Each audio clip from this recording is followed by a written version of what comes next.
조금만 볼륨을 낮춰주십시오. 네, 오늘 말씀은 빌립보서 4장 21절부터 23절, 빌립보 제일 마지막입니다.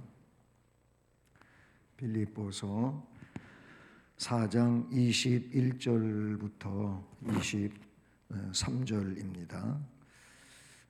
말씀을 같이 봉독하시겠습니다. 그리스도 예수 안에 있는 성도에게 각각 문안하라. 나와 함께 있는 형제들이 너희에게 문안하고 모든 성도들이 너희에게 문안하되 특히 가이사의 집 사람들 중 몇이니라. 주 예수 그리스도의 은혜가 너희 심령에 있을지어다. 아멘. 할렐루야. 네, 수요 예배에서 만난 여러분들 이 시간도 주의 말씀에 의해서 은혜가 함께하는 복된 시간 되기를 주님의 이름으로 축복합니다. 예, 빌립보서를 오늘 이렇게 마지막 시간을 맞았습니다. 시작하면은 언젠가는 끝이 다가오고 또 새롭게 시작하면 역시 그것도 끝이 다가오고 그러면서 세월이 흘러가고 또 기쁘게도 하나님 앞에 가야 하는 날이 가까이 다가오고 있다는 사실이죠. 기쁘게도 그러면 또 이것이 굉장히 또 반갑지 않은 분들도 있어요. 세상에 더 살고 싶은데 왜 빨리 가야 되는 말을 하냐고 그런 분도 있는데 어차피 하나님 나라 가야 하고 그것도 많은 어려움이 있지 않을 때 하나님 나라 가는 거는 어떻게 보면 더 복이 되고 은혜가 된다. 이렇게도 볼 수가 있는 것이죠. 오늘 이 마지막 시간에는 그 끝 인사, 마지막 부탁, 그리고 그들에게 하나님의 은혜와 복이 함께하기를 기원하는 이 내용으로 마무리를 짓고 있습니다. 그래서 오늘 본문은 끝 인사 이렇게 말씀 제목을 정해도 관계는 없겠지만은 저는 오늘 이 말씀을 문안에다가 기초를 두어서 성도의 교제에 대해서 말씀을 준비를 했습니다. 성도의 교제. 지금 그 바울 사도는 빌립보서가 서신이 여러 가지가 있다 그랬어요. 그런데 그 중에서 옥중 서신으로 분류됐다 그랬죠. 빌립보서, 이 빌립보서는 옥중 서신입니다. 로마 감옥에서 기록한 서신이어서 옥중 서신 그렇게 하는데요. 옥중 서신에는 4권이 있어요. 에베소서, 그 다음에 빌립보서, 골로새서, 빌레몬서, 같이 빌자로 시작해서 빌레몬서 그랬는데 빌레몬서는 한자로 줄였을 때 몬이라고 그럽니다. 몬이라고 이렇게 하는데 이 4권이 에베소, 빌립보, 골로새, 빌레몬서가 옥중 서신이에요. 근데 이 옥에 로마 옥에 갇혀 있으면서 그런데 거기서 이 빌립보서를 쓴 거예요. 그 빌립보 교회와 성도들이 선교 헌금을 해가지고 이 선교 헌금을 에바브로 디도라고 하는 빌립보 교회의 대표자로 선정된 자에게 그렇게 일임을 해서 그 에바브로 디도가 빌립보에 가져오게 되지요. 그 부분에 대해서 앞에서 몇 차례 언급을 하고 공부한 내용이 있는데 그것이 바울 사도의 생활, 이 이제 사도 바울뿐만 아니고 여러 사람이 함께 일행으로 있었어요. 의사 누가가 같이 이 주치의로 바울을 도우면서 로마에 있었거든. 로마 감옥 옥에 있었다고 하면 이 옥이 한때는 예를 들어서 그 빌립보에 가서 전도하고 매맞고 감옥에 갇혔을 때 그 감옥은요 빌립보 감옥이죠. 근데 너무 깊은 감옥이었어요. 그런 감옥. 또 베드로 사도도 감옥에 갇혔을 때 뭐 엄중한 그런 이제 그 죄수를 지키는 상황 속에서 빠져나올 수 없는 그런 감옥이에요. 근데 바울 사도가 이때 로마 옥의 형편이라고 하는 것은 셋집이었어요. 셋집. 일반 가옥인데 세를 내는 이 셋집이었어요. 뭐 그게 감옥이냐? 근데 그때는 그것도 감옥이었어요. 그런 말 있잖아요. 옛날에는 얼마나 양반들인지 감옥에 갔다가 그냥 막 가둬서 문을 잠그고 그래야만 감옥이 아니고 임금님이 시켰어요. 원을 이렇게 그려놓고 아무런 울타리도 없어요. 그 원을 그려놓고 거기가 네가 갇혀 있어야 될 감옥이다 하면 거기서 있었어요. 요즘에 그걸 감옥이라 하면 그냥 도망가지. 그렇죠? 다 도망가 버리고 거기 누가 있어요? 잡혀와도 도망가는 거예요. 아니 뭐 그런 깊은 감옥에서도 수단과 방법을 가리지 않고 탈출을 하고 나중에 또 붙잡혀오고 그런 일이 있는데 어쨌든 그런 감옥에 있으면서 부자유한 몸으로 빌립보서를 쓰게 되죠. 근데 이 빌립보서의 그 내용은 빌립보 교회에 대한 감사, 그 교회가 기도해주고 있고 물질적으로 후원을 해주고 있고 바울의 그 일상에 대해서 늘 사랑하는 마음으로 그렇게 동경하고 있는 빌립보 교회 성도들이 바울의 입장에서 보면은 얼마나 고맙냐 이거예요. 정말 고맙죠. 목회하는 목회자의 한 사람으로서도 그렇게 목회자를 끔찍이 생각하고 위에서 기도해 주시고 섬겨 주시고 사랑해 주시고 이런 것들이 목회자에게는 너무도 감사한 일이죠. 고마운 일이죠. 바울 사도가 그랬듯이 빌립보 교회에 대해서 그렇게 했듯이 목회자들은 대다수 그래요. 그것이 목회자의 진정성이라고도 볼 수가 있는 내용인데요. 근데 이 본문의 말씀은 이제 그런 내용이 그 감사의 내용이 여러 번 언급되면서 이 서신을 끝마치는 그런 내용이에요. 그래서 이 말씀에 보면은 뭐가 나오냐면은 문안이라고 하는 내용이 나오고 그 다음에 그 끝부분에 가서 은혜가 너희에게 있을지어다라고 하는 축복이 나오고 있어요. 본문에는 이 두 가지의 내용이 크게 등장하고 있다 이렇게 볼 수 있어요. 그래서 여기에 근거해 가지고 첫 번째 우리가 생각해 볼 수 있는 것은 문안에 대한 것인데 그 문장 구성이 이렇게 되어 있어요. 그리스도 예수 안에 있는 그랬어요. 그리스도 예수는 그리스도입니다. 예수는 구약으로 말하면 메시아예요. 이 예수라고 하는 분이 나사렛 예수잖아요. 근데 이 나사렛 예수 유대인의 입장에서 보면 굉장히 그 촌뜨기, 저 시골에서 태어난 아주 볼 것 없는 사람.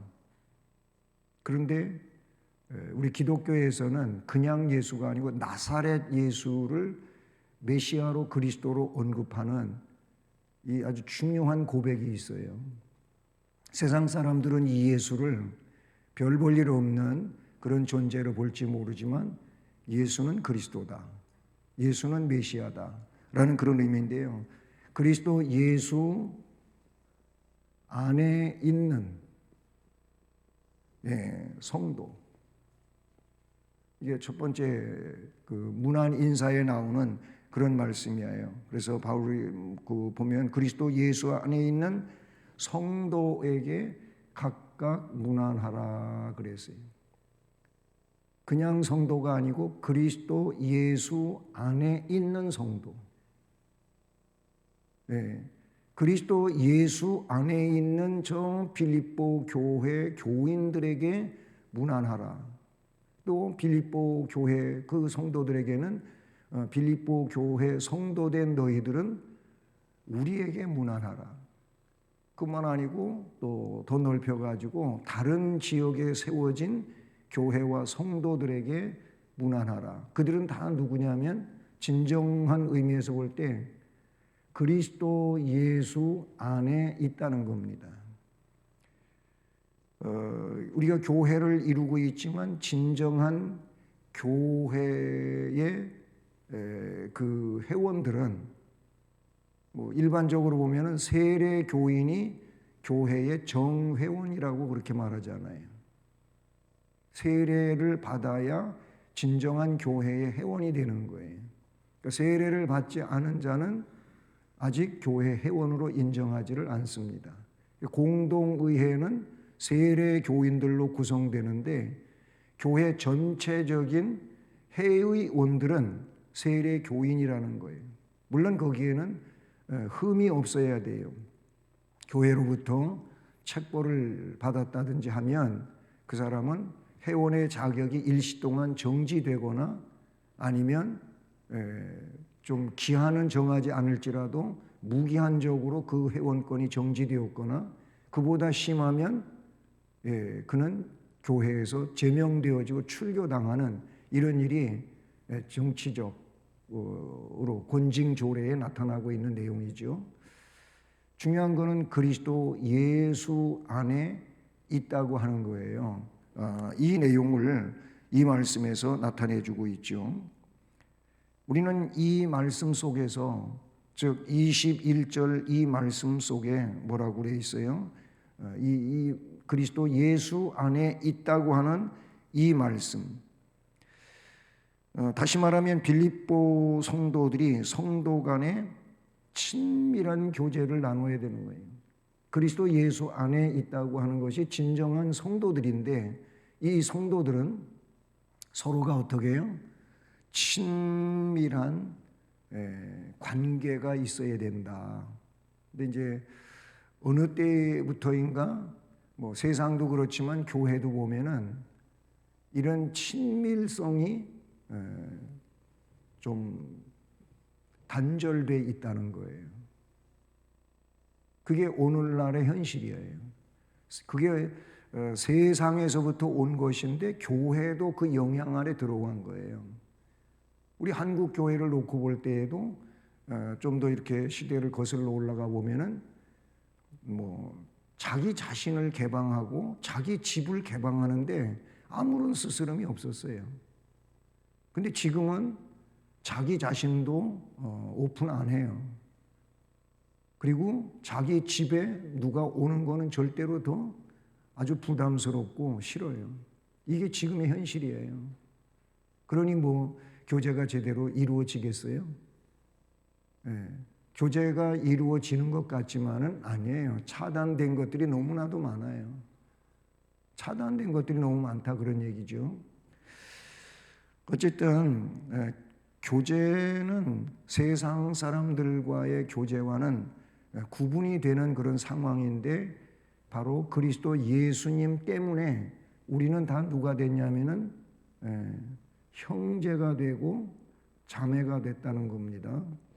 이 내용을 뭘로 이야기하냐면은 이제 우리가 가정에서 가정 생활을 할 때 보면은 부부가 되고 또 자녀를 낳고 해서 이게 혈족 관계로 가정이라고 하는 그런 이제 것이 이루어지잖아요.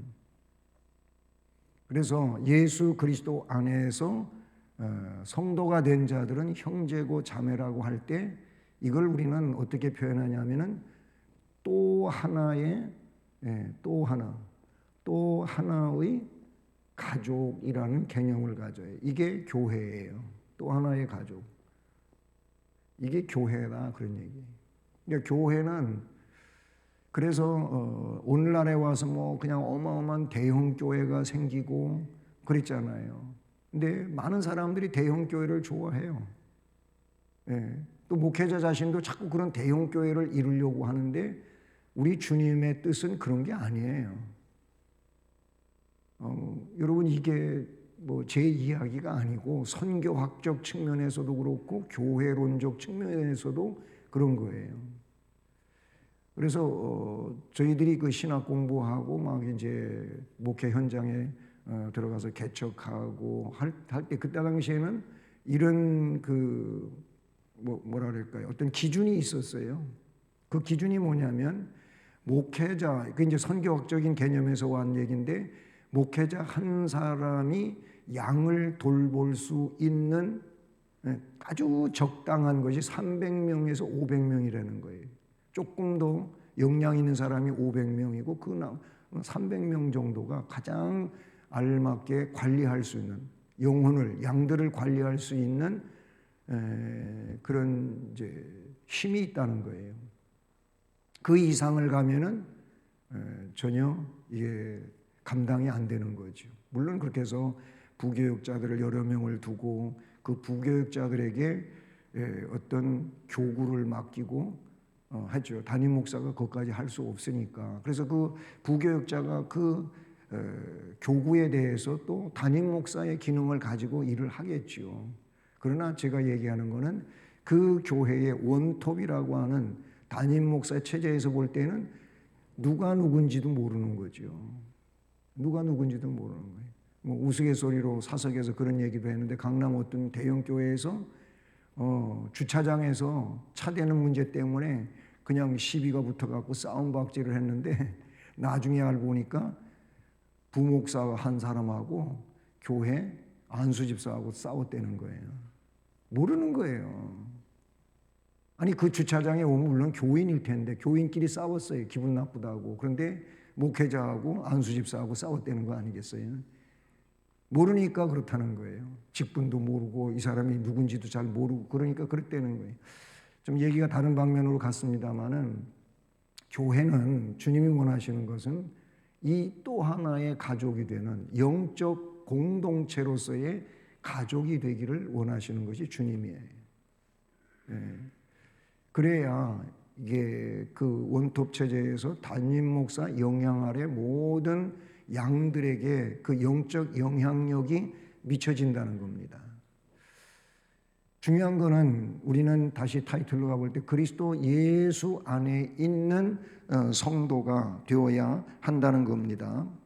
그러면서 21절에 나와 함께 있는 형제들이 너희에게 문안하고 21절에 반면에 22절에서 모든 성도들이 너희에게 문안을 하는데 특히 가이사의 집사람들 중 몇이니라 하고 바울 사도리 예를 들어서 뭐 이렇게 있다면 여기에서 이렇게 하고 여기에서 이렇게 하고 여기에서 이렇게 하고 여기에서 반대로 이렇게 하고 이 내용은 지금 삼각관계로만 제가 얘기를 했지만 삼각관계로 이야기를 했지만 그러나 이거는 더 많을 수도 있잖아요. 성도의 수에 따라 가지고 지금 바울은 어떤 그룹적인 측면에서 로마 옥에 있는 그들하고 이 22절에 있는 것처럼 21절 22절에 있는 것처럼 빌립보 교회하고 또 가이사 집 사람들 중에 몇하고 이 가이사는 뭐예요? 로마 황제 칭호가 가이사잖아요. 근데 그 로마 황제의 그 그늘 아래 있는 사람들 중에서도 성도들이 된 사람들이 있다는 거예요. 그렇게 서로 뭐하냐? 문안을 하는 거예요. 이 교제를 하는 그런 내용에 대해서 말씀해 주고 있다는 것입니다. 이게 중요한 거예요. 그러니까 우리가 신앙생활하면서 제일로 중요한 거는 다른 거 아니에요. 그리스도 예수 안에 있는 자가 되어야 돼요. 이 내용은 우리가 에베소서를 공부할 때 너무나도 깊숙이 자세하게 공부한 거예요. 에베소서에서 그 특징은 뭐냐면은 예수 안에, 주님 안에, 그리스도 예수 안에, 주 안에 그런 내용이 에베소서를 이루고 있어요. 그러니까 주님 안에 있지 않으면 교회가 아닌 거예요. 주님 안에 있지 않으면 교회가 아닌 거예요. 교회 안에 있다고 하는 것이 주님 안에 있는 것이고 주님 안에 있다고 하는 것이 교회 안에 있는 거예요. 왜냐하면 교회가 뭐냐면 주님의 몸이기 때문에 그래요. 그래서 무교회주의자들이라든지 개인주의 신앙이 있잖아요. 교회에 잘 소속도 안 하고 소속해 있어도 교회의 깊은 뜻을 따르지 않냐고 그냥 자기 혼자 교회만 왔다 갔다 하는 이런 사람들은 그 교회의 교인이 아니에요. 우리 주님은 물론 구원이라고 하는 문제는 1대1의 문제지요. 1대1의 문제지만 그러나 동시에 그 주님이 세우신 교회를 통하여 이 구속사업을 이루어 가시는 거예요. 자기 혼자 신앙생활 하나님 아버지 기도하고 예수 믿고 그런다고 잘하면 되지 그런 사람들이 없지 않아 있는데 현대 와서 그런 이들이 어쩌면 더 많은 거예요. 그 교회에 가서 등록원에 가고 소속은 돼 있는데 그 교회에 소속되어서 뭔가 주님이 원하시는 일을 하는 건 아무것도 없어요. 그러면서 그런 얘기에 나는 어느 교회의 교인이라고. 그건 말이 성립이 잘 안 되는 얘기예요. 중요한 건 뭐냐면 그 교회 교인으로서 그 교회를 위해서 주님이 원하시는 일을 하는 것이 그 교회의 교인인 겁니다. 그래서 그 내용이 뭐냐? 그리스도 예수 안에 있다는 거예요. 교회 안에 있는 게 그리스도 안에 있는 거예요. 자, 그러면 이제 이 내용이 이렇게 해서 그리스도 예수 안에서 이제 성도의 생활을 사는데 바로 이게 또 하나의 가족적인 의미로 그게 뭐냐? 교제를 이루는 거예요. 그러면 이 교제를 이루는 교제의 방법이 뭐냐? 그겁니다. 네, 교제의 방법. 그럼 어떻게 교제할 것이냐? 라는 겁니다. 네? 근데 이제 본문에는 그런 의미가 등장하지는 않지만은 교제의 방법 중에 그 원칙이 있어요. 이 원칙을 떠나서는 사실은 올바른 교제가 아니고 세상적 교제가 될 수밖에 없어요. 그럼 그 원칙이 뭐냐? 1번 성령 안에서의 교제가 돼야 돼요. 성령 안에서의 교제. 네. 에베소 4장 3절 말씀을 보면은요. 에베소 4장 3절 말씀에 따라서 하십니다. 성령에 매는 줄로 다시 평안에 매는 줄로 성령의 하나 되게 하신 것을 힘써 지키라. 아멘. 자, 거기 보면은 평안에 매는 줄로 성령의 하나 되게 하신 것이라고 그랬어요. 성령의 하나 되게 하신 것. 평안에 매는 줄로 성령의 하나 되게 하신 것을 힘써 지켜라. 그렇게 말을 하고 있어요. 여기 성령 안에서의 교제, 성령의 하나 되게 하신 것을 우리는 힘써 따라야 되는 거예요. 지킨다고 하는 건 따르는 거잖아요. 그것이 교제의 방법 중에 가장 우선시 되어지는 내용이다라는 거예요. 우리는요, 왜 굳이 성령 안에서 하나 되게 하는 것을 힘써 지키라고 하시느냐? 그것이 주님이 원하시는 교통의 관계이기 때문에 그래요.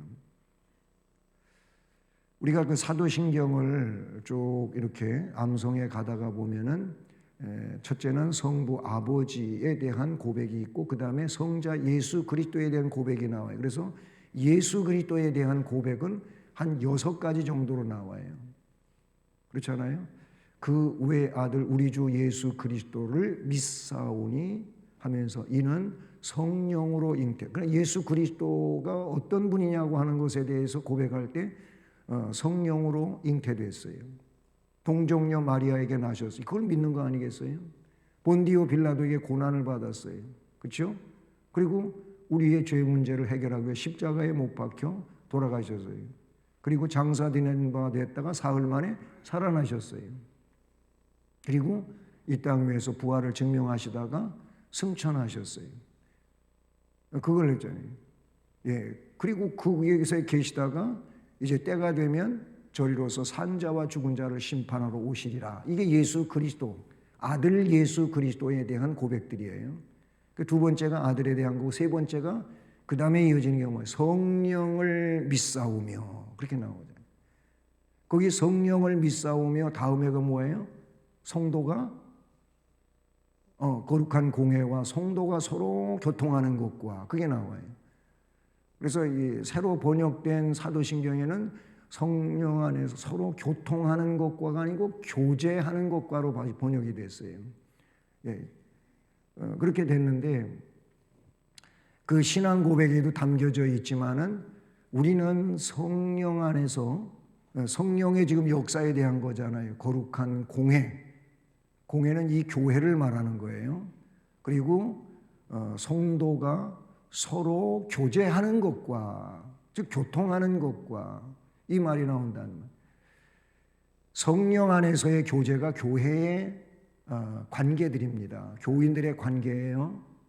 세상적으로 얼마든지 교제하며 살 수 있죠. 그렇죠? 뭐 같이 만나서 식사도 할 수 있고, 차도 마실 수 있고, 등산도 갈 수 있고, 여행도 갈 수 있고, 세상적으로 얼마든지 할 수 있어요. 그럼 그런 것들이 그게 교회의 모습이냐? 그건 아니잖아요. 그러니까 교회의 교인으로서의 교제의 일원리는 성령 안에서 이루어지는 겁니다. 내 마음대로 하는 게 아니라 그 말이에요. 거룩한 영이신 성령께서, 하나님의 영이신 성령께서 역사하심을 따라서 서로 문안도 하고 인사도 하고 교제도 하는 이런 내용이라 그런 얘기죠. 응? 뭐 이제 여기 이제 말씀에 문안이라고 하는 내용이 나오잖아요. 응? 평안을 빌면서 교제하는 내용이라고 볼 수 있는데, 옛날에는 말 그대로 인사하려면 어떻게 됐어요? 직접 찾아가야 되겠죠. 예, 직접 찾아간다. 아니, 문안하려면 뭐 같은 집안에서야, 거기 뭐 옛날에는 한 방에서 잤잖아요. 여러 식구도 많은데 여러 식구가 한 방에 잤어요. 이불 커다란 거 하나, 방 많은 거 갖다가 가운데 펴놓고, 그리고 어떻게 해요? 머리는 뺑 둘러가면서 있고, 발을 갖다가 몸을 서로 이렇게 집어넣어가지고 그렇게 잤잖아요. 예. 너무 부자로 사시고 잘 사셔가지고 그렇게 안 살아보셨나 보네. 저는 어렸을 때 사실 그렇게 살았어요. 네. 어쨌든 그 한 집에서 살 때는 그렇게 아침에 일어나면 안녕히 주무셨어요. 아버지 안녕히 주무셨어요. 어머니 안녕히 주무셨어요. 이렇게 인사했잖아요. 형제간에도 야 잘 잤니? 이렇게 서로 했잖아요. 같은 집에 살면 그렇게 되지만, 우리 아까 얘기한 것처럼 그리스도 예수 안에 사는 사람들은 또 하나의 가족이라고 하는 것처럼 교회 안에서 모일 때는 이렇게 함께 하지만 떨어질 때는 그렇지 못하잖아요. 그렇죠? 그러면 찾아가서, 아니면 옛날에는, 옛날 얘기하는 거예요 지금, 편지 써야 돼. 편지를 써야 된다는 말이에요. 근데 오늘날에는 이러지 않아도 되잖아요. 네? 오늘날에는 뭐가 있어요? 핸드폰이라고 하는 것이 있어요. 이북말로 하면은 이게 뭐냐면 손전화기야. 네. 손전화기. 손에 들고 다니는 전화, 핸드라고 하는 영어를 안 쓰고 이북에는 그냥 정말 순수한 조선말 그대로 쓰는 거예요. 뭐 축구 같은 경우에도 보면 용어가 달라. 우리 코너킥, 슈팅했는데 상대 선수 맞고 튕겨서 저쪽으로 아웃됐잖아요. 예? 그러면 골대 라인 그쪽으로 아웃되면은 이게 코너킥이잖아. 코너킥. 코너에서 찬다고 해서 코너킥인데, 이북에는 뭐라 그러는지 아세요? 구석차기라 그래. 구석에서 찬다고 구석차기라 그래요. 예? 드로잉, 공 집어 던져갖고 아웃라인에서 이렇게 던지는 드로잉을 갖다가 뭐라 그래요? 들어서 던지기. 그렇게 말해요. 참 재밌는 거 많아요. 이런 이북. 제가 저기 고성에 가가지고 거기 전망대 있잖아요. 근데 지금은 그런 책이 비치되어 있는지 모르지만 한 권씩 가져가라고 아주 얇은 거 요만한 조그만 책인데 이북 그 단어들 그거를 해놓고 해석하고 그게 또 어떤 거는 이게 잘 이해가 안 돼 있어. 그 밑에는 우리나라 말로다가 뭐라고 아니면 영어로 풀이되고 이런 거 책이 있었어요. 근데 그 책은 뭐 하도 오래전 책이고 다 뭔 책들 버릴 때 버려버려서 지금 없는데 그 책 읽어보면 어떤 때는 진짜 배가 아플 정도로 웃겨요. 네? 어쨌든 핸드폰이 있어요. 핸드폰. 이 핸드폰은 뭐 전화 오는 것도 없는데 뭐 어제 저 우스개로 강의하는 김창우 그 사람 강의하는데 그런 강의도 있다 그래요. 아 전화 오는 것도 없는데 맨날 그거 들고 다니고 보고 다닌다고. 어쩌다가 오는 게 보이스 피싱이 나오고 그리고 뭐 급한 전화인 줄 알고 전화기가 저기 있어서 가다가 넘어지고 다치기도 하고 알고 보면은 쓸데없는 전화고. 안 웃네. 그렇게 우리가 전화기를 가지고 다녀요. 이게 핸드폰이야. 이거 가지고 전화할 수도 있고, 그렇죠? 네.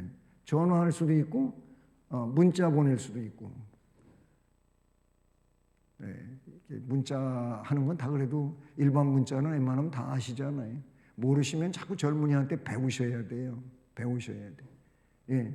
어쨌든 핸드폰 가지고 문안하는데 전화 걸어서 잘 있냐고.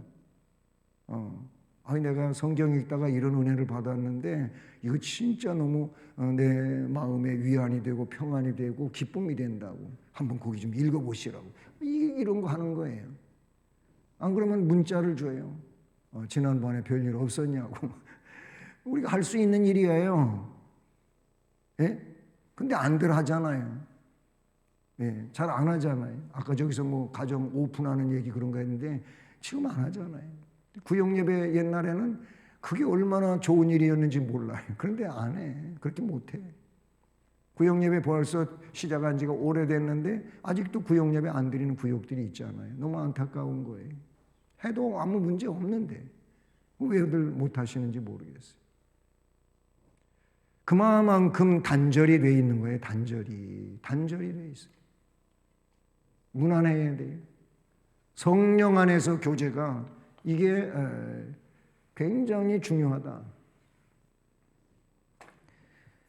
그러면 교제의 방법은 성령 안에서 이루어져야 되고 물론 성령 안에서 이루어지면 그대로 다 되겠죠. 그런데 교제를 할 때 하나 되는 거예요. 네, 하나. 이 하나 되는 교제가 돼야 돼요. 앞에 그랬잖아요. 에베소 4장 3절 성령의 하나 되게 하신 것을 힘써 지키라고 한 것처럼 여러분 하나 되는 게 중요해요. 하나 되는 교제를 해야 돼요. 네. 에베소 4장 30절 말씀을 보면은요. 네. 4장 30절 말씀에 하나님의 성령을 근심하게 하지 말라. 그 안에서 너희가 구원의 날까지 인치심을 받았느니라. 이런 말씀을 하고 계시지 않습니까? 우리는 예수 안에서 하나예요. 그러니까 주님이 머리가 되실 뿐만 아니라 주님이 주님의 몸이 교회라 그랬잖아요. 교회가 주님의 몸이에요. 그러면 그 몸에 함께하는 지체들이라고 하는 것은 성경에 너무나도 자세하게 나와 있어요. 그래서 예를 들어서 이 손이 발더러 너하고 나는 다르니까 너하고는 나 필요 없어. 넌 나가. 이러면 되겠냐는 거예요. 그건 있을 수도 없는 얘기지만 불행한 존재가 되는 거예요. 손은 있는데 발이 없으면 어떻게 되겠어요? 발은 있는데 손이 없으면 어떻게 되겠어요? 그럼 불구의 몸이 되는 거잖아요. 그럼 얼마나 불편하겠어요? 저번에는 왼손으로다가 젓가락질을 하시는 분이 있어가지고 젓갈질을 왼손으로 너무 잘하셔요. 어렸을 때부터 왼손잡이로 태어나가지고 부모님한테 너무 많이 혼났대요. 왜냐하면 옛날에는 왼손을 쓰면은 이게 올바르지 않은 걸로 부모님들이 얘기를 해가지고 어떻게든지 오른손을 쓰게 만든, 그래가지고 왼손도 쓰고 오른손도 쓰는 분이 됐어요. 그래도 뭔 급한 일이 있으면 왼손으로 칼을 잡고 왼손으로 칼질을 하고 그런데, 그런데 제가 하려고 하는 얘기는 그렇게 왼손잡이고 왼손잡이다가 보니까 오른손까지 쓰고, 그래서 왼손 다쳐도 오른손으로 할 수 있으니까 괜찮대 자기는. 그런 좀 유익한 점도 있겠지만은 어쨌든 손은 손이고 발은 발이고 손과 발이 그 몸에 함께 할 때 온전한 사람이지요. 교인들이 마찬가지인 거예요. 모든 기능들이 다 있고 주께서 불러 모아 한 몸을 이루게 하셨는데 하나가 안 되면 이거 불행한 거예요. 그래서 교제의 방법은 성령 안에서 할 뿐만 아니라 하나 되는 교제가 돼야 돼. 하나 되는 교제. 하나를 이루어 주님을 중심으로 하나가 되는 교제를 이루어야 된다. 그런 얘기예요. 그래서 고린도전서 12장 12, 13절을 보면은요. 고린도전서 12장 12절부터 13절 이 말씀에서는 이런 말씀이 나와요. 교회에 이제 사람들이 들어오잖아요. 유대인이 들어오고 아니면 헬라인이 들어왔어. 헬라인은 로마인을 말하는 거예요. 유대인과 헬라인이 교인이 됐으면 하나가 돼야 되는 거예요. 실제로 그런 거예요. 유대인과 헬라인이 하나가 되고 남자하고 여자하고, 옛날에는 남녀 7세 부동석이라고 그랬잖아요. 요즘에는 그런 거 없어졌지만, 그래서 우리 한국 초대 교회 때도 예배당이 기역자 예배당이 있었어요. 이런 예배당이 있었어요. 그래서 뭐 이렇게 기역자라고 해서 집이 두 칸 만들어 여기는 본당이고 여기는 교육관이고 이런 게 아니고, 실제로 교회 내부가 이렇게 된 게 있었어요. 강대가 여기 있어. 목사님 여기서 설교하면 여긴 남자가 앉고 여긴 여자가 앉았단 말이에요. 이런 예배당이 한국에 있어요. 왜냐하면 남녀 7세 부동석이가 가고 남자하고 여자하고 서로 가까이 있으면 안 되는 거예요. 괜히 또 문제 생기니까. 남녀 문제 생기니까. 이런 게 있었어요. 우리. 그만큼 조선시대 그런 관념이라고 볼 수가 있겠죠. 근데 성경을 보면 남자나 여자나 하나가 되는 거예요. 종이나 자유이나 하나가 되는 거예요. 그게 고린도서에 나오고 있는 거예요. 하나 되는 교제를 이루어야 돼. 하나가 돼야 되는 거예요. 뭐 윤리적으로 도덕적으로 그런 잘못된 상황을 말하는, 그런 거는 다 배제된 상황에서 그런 거가 문제가 되지 않는 주님을 중심으로 하나가 되는 교제를 이루라고 말씀하고 있는 것이죠. 그 다음에 세 번째로, 그래서 교제의 방법은 이게 부분적으로 이루어지는 게 아니고 전체적으로 이루어지는 교제.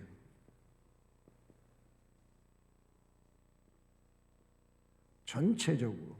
이 전체적이라고 하는 뜻은 반대로 생각하시면 돼요. 부분적으로가 아닌 전체적으로 이루어지는 교제를 하는 것이 교회의 교제 방법이다. 성도의 교제 방법이다 라고 말씀하고 있는 것이죠.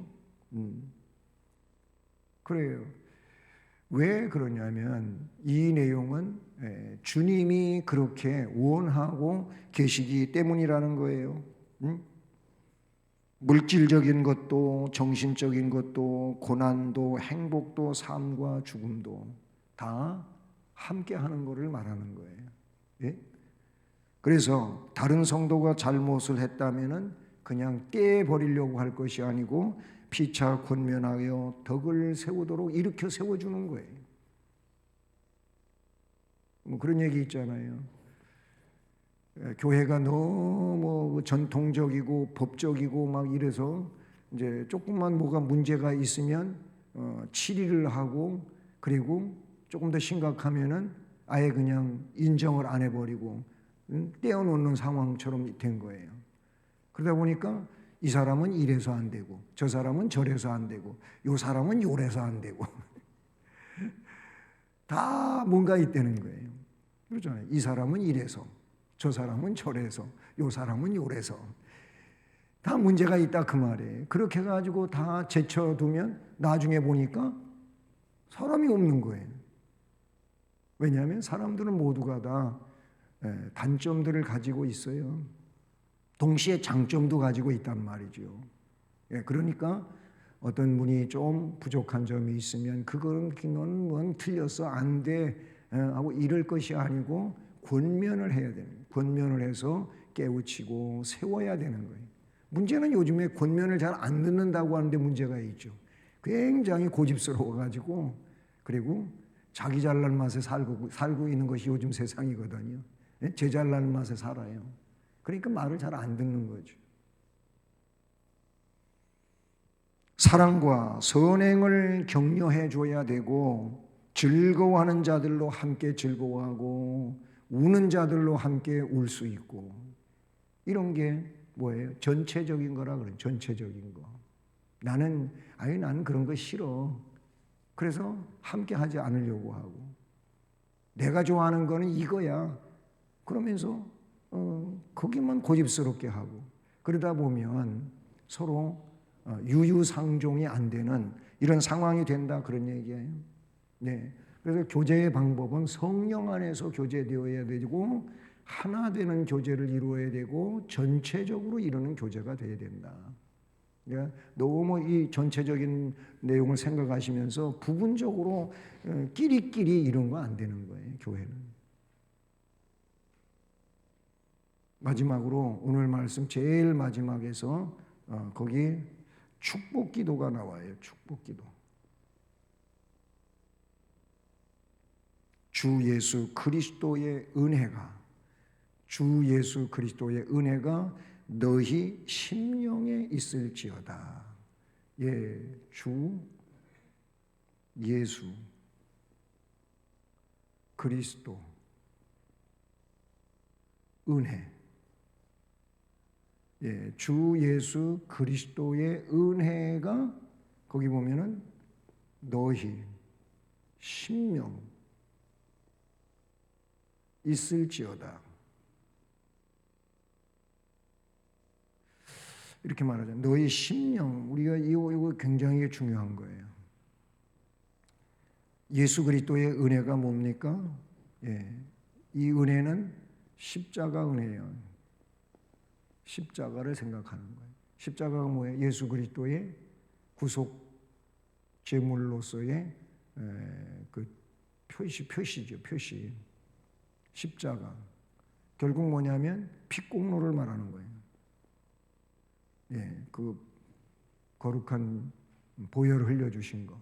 이거에 의해 가지고 우리가 구속을 받았어요. 그 죄를 속함받았다, 속량받았다. 하나님 앞에 의로운 자로 설 수 있게 됐다. 이게 주님의 은혜예요. 여러분, 우리는 모두가 죄인이고 이 죄를 우리 스스로는 해결할 길이 없어요. 누가 해결해 줄 수도 없어요. 오직 예수 그리스도만이 이거를 해결해 주신 거예요. 그래서 구원의 길은 유일한 길이 되는 거예요. 예수 그리스도 말고는 없어요. 구약의 방법은 흠없는 제물을 드리는 건데 그 제물을 드리는 것이 일시적으로 그 죄만 속해주는 그런 의미를 갖고 있고 진정한 의미는 그것이 예수 그리스도의 십자가 사건을 예표하고 있는 내용이란 말이죠.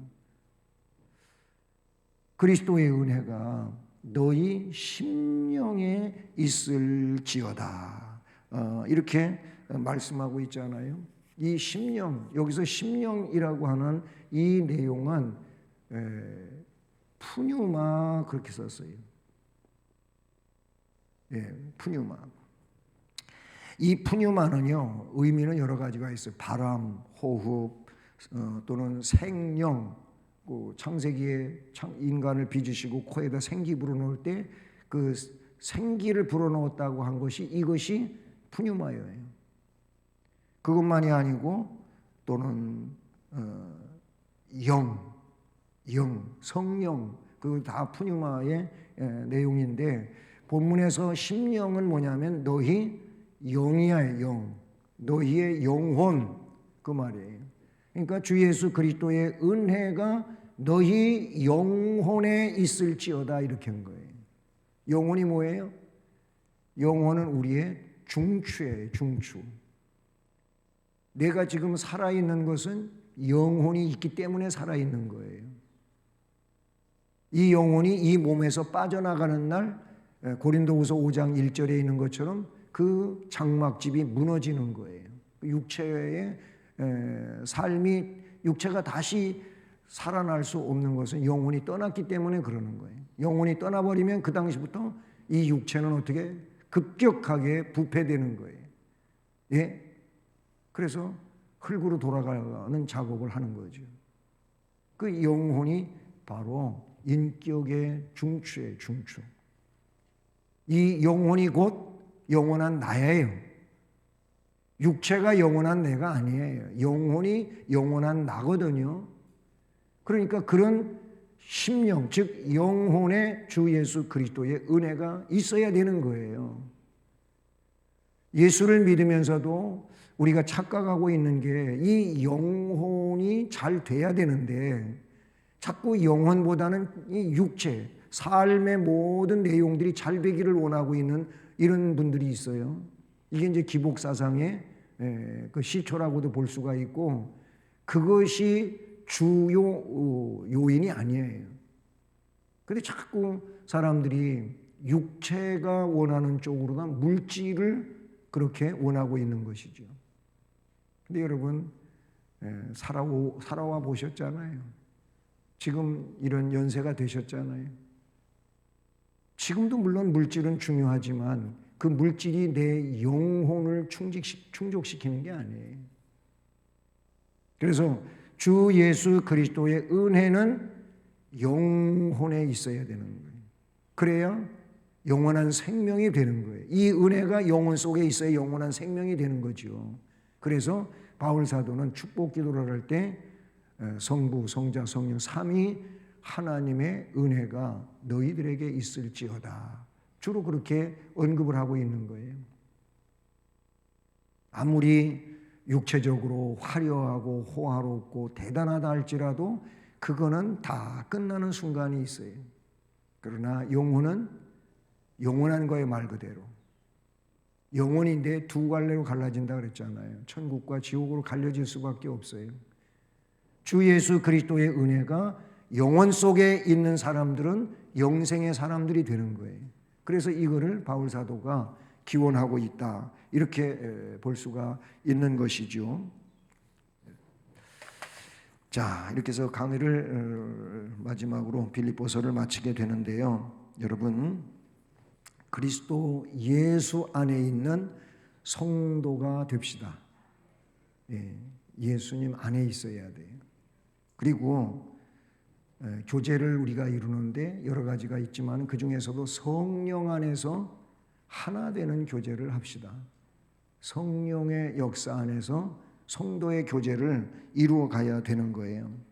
그런 심령들에게 주 예수 그리스도의 은혜가 그 영혼 속에 있게 되는 줄로 믿습니다. 이런 축복이 오늘 여러분에게 또 우리 성도들에게 우리 모두에게 함께하는 역사가 있기를 축복합니다. 은혜로우신 하나님 아버지 감사합니다. 그렇습니다. 우리는 하나님의 사랑을 받고 예수 그리스도의 구속 안에 있는 성도들입니다.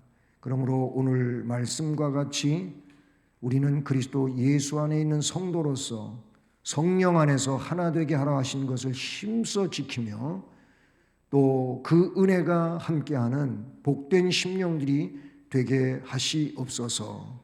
이런 성도의 삶을 더 깊고 높게 은혜롭게 살아갈 수 있는 모든 심령들 되게 하옵소서. 예수 그리스도의 이름으로 기도드립니다. 아멘.